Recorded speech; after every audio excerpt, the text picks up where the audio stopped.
انہوں نے کلیسیا میں بیان کیا کہ خداوند نے ہمارے ساتھ کیا کچھ کیا۔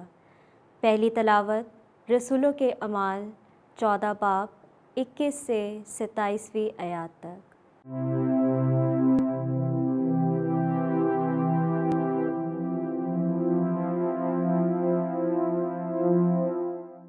اس وقت پولس اور برناباس جب دربہ شہر میں بشارت دے کر بہت سے شاگرد کر چکے تو لسترا اور کونیا ہوتے ہوئے انطاکیہ میں واپس آ گئے اور شاگردوں کے دلوں کو مضبوط کرتے اور نصیحت دیتے تھے کہ ایمان پر قائم رہو، اور کہتے تھے کہ ضرور ہے کہ ہم بہت مصیبتیں سہ کر خدا کی بادشاہی میں داخل ہوں۔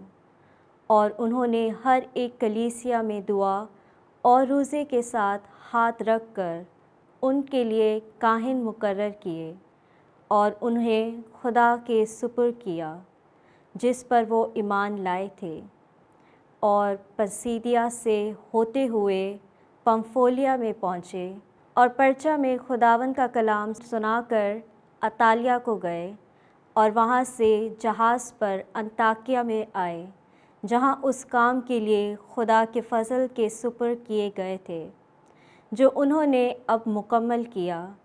اور پہنچ کر انہوں نے کلیسیا کو جمع کیا اور بیان کیا کہ خدا نے ہمارے ساتھ ہو کر کیا کچھ کیا، اور یہ کہ اس نے غیر قوموں کے لیے ایمان کا دروازہ کھول دیا۔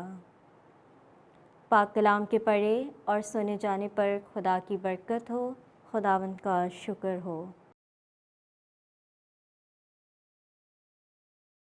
جماعتی جواب: اے میرے خدا بادشاہ، میں ابدالآباد تک تیرے نام کو مبارک کہتا رہوں گا۔ خداوند رحیم اور مہربان ہے، وہ طویل الصبر اور نہایت شفیق ہے۔ خداوند سب پر کریم ہے اور اپنی تمام مصنوعات پر مہربان ہے۔ جماعتی جواب: اے میرے خدا بادشاہ، میں ابدالآباد تک تیرے نام کو مبارک کہتا رہوں گا۔ اے خداوند، تیری تمام مخلوقات تیرا شکر کریں اور تیرے مقدسین تجھے مبارک کہیں۔ وہ تیری سلطنت کی شوکت کی باتیں کرے اور تیری قدرت کا ذکر کرے، تاکہ تیری قدرت اور تیری عظیم سلطنت کی حشمت بنی آدم پر ظاہر کرے۔ جماعتی جواب: اے میرے خدا بادشاہ، میں ابدالآباد تک تیرے نام کو مبارک کہتا رہوں گا۔ تیری سلطنت کل زمانوں کی سلطنت ہے اور تیری حکومت کل پشتوں میں قائم رہتی ہے۔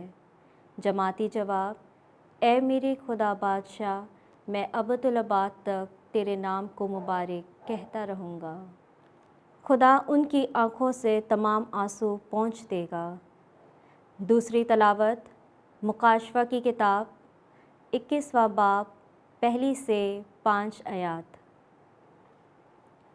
اس وقت میں یوحنا نے ایک نئے آسمان اور نئی زمین کو دیکھا، کیونکہ وہ پہلا آسمان اور پہلی زمین جاتی رہی تھی اور سمندر بھی نہ رہا تھا۔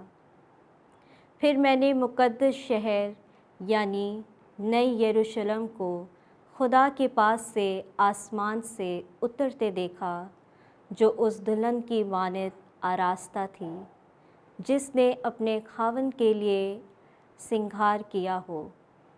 اور میں نے ایک بڑی آواز یہ کہتی ہوئی تخت سے سنی کہ دیکھ، خدا کا خیمہ آدمیوں کے ساتھ ہے، اور وہ ان کے ساتھ سکونت کرے گا، اور وہ اس کی امت ہوں گے، اور خدا آپ ان کے ساتھ رہے گا، اور وہ ان کی آنکھوں کے سب آنسو پونچھ دے گا، اور پھر موت نہ ہوگی اور نہ غم اور نہ نالہ اور نہ پھر دکھ ہوگا، کیونکہ پہلی چیزیں جاتی رہی۔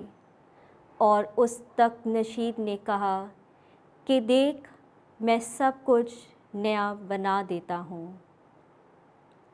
پاک کلام کے پڑھے اور سنے جانے پر خدا کی برکت ہو، خداوند کا شکر ہو۔